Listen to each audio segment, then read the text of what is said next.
Welcome back to the podcast, everyone. Dr. Khan here with the always precise Dr. Sarah.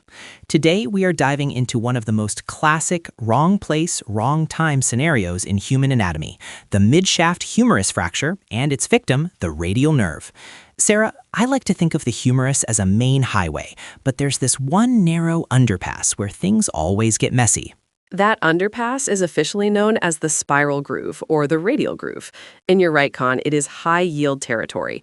From a board perspective, you have to know that the radial nerve, which is the largest branch of the brachial plexus, carrying fibers from C5 all the way to T1, takes a very specific path here. It's wrapping around the posterior aspect of the midshaft of the humerus. And that's the problem. Most nerves are cushioned by muscle, but in the spiral groove, the radial nerve is essentially hugging the bone. It's like a garden hose pinned against a concrete wall. If you hit that wall with a sledgehammer, or in clinical terms, a midshaft fracture, that hose is getting crushed. Why does this matter clinically? Because the moment that bone snaps, the nerve is at the mercy of the jagged edges of the humerus. Exactly. And for the exams, remember that the radial nerve isn't traveling alone in that groove. It's accompanied by the profunda brachii artery, also known as the deep artery of the arm. If a student sees a question about a midshaft fracture, they should be looking for signs of both nerve palsy and potential vascular compromise, though the nerve is the star of the show in most clinical vignettes. Let's talk about the star then. If I'm in the ER and a patient comes in with a midshaft humerus break, I'm not just looking at the x-ray, I'm looking at their hand. If they can't lift their wrist, the classic wrist drop, I know exactly where that break is. It's like the power line to the extensors has been cut. To be precise for our students, the radial nerve innervates the entire posterior compartment of the arm and forearm. When the injury happens at the midshaft, we lose the extensors of the wrist and the long extensors of the fingers. But here is a high-yield gotcha. The triceps might still have some function. Why? Because the branches to the long and medial heads of the triceps often exit the radial nerve higher up in the axilla before it even reaches the spiral groove. That is a great point. So the patient might still be able to extend their elbow somewhat, but their hand is just hanging there like a limp fish. Now, why does this matter clinically beyond just they can't move? It's about the grip. Try to make a strong fist with your wrist flexed downward. You can't do it.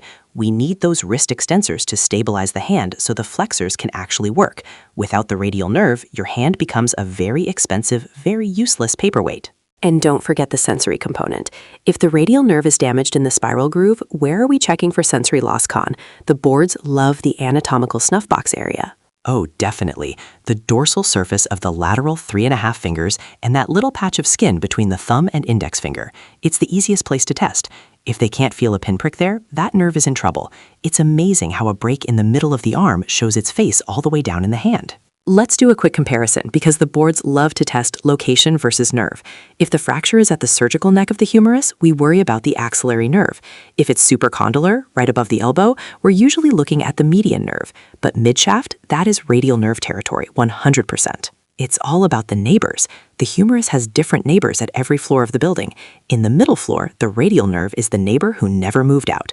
You know, as a physician, you want to be the doctor of choice for your patients, and being that person means recognizing these patterns instantly. You see a midshaft deformity, you check the radial pulse, you check the snuff box sensation, and you ask them to hitchhike with their thumb. The hitchhiker sign, extending the thumb, is a fantastic bedside test. Just to clarify for everyone listening, the reason the radial nerve is so vulnerable isn't just the proximity, but also the lack of mobility. In the spiral groove, the nerve is tethered. It doesn't have much room to slide out of the way when the bone shifts. This is why we also see Saturday night palsy, where someone falls asleep with their arm over a chair. They aren't even breaking the bone, just compressing the nerve against it in that same groove. I've seen that. They wake up and can't move their hand, thinking they've had a stroke, but it's really just a bruised radial nerve from that hard contact with the humerus. So whether it's a car accident breaking the bone or just a heavy sleep on a hard surface, the spiral groove is the danger zone.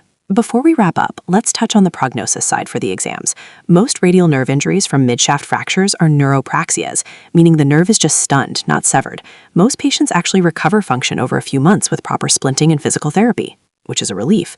Imagine being stuck with a waiter's tip or claw hand forever. Oh wait, those are different nerves. See, that's why you have to keep your anatomy straight. Radial is wrist drop. Why does this matter clinically? Because mobility is the difference between a patient going back to work or needing lifelong assistance. Perfect. To summarize the high-yield facts, midshaft humerus fractures involve the spiral groove. The radial nerve, C5T1, and profunda brachii artery are at risk.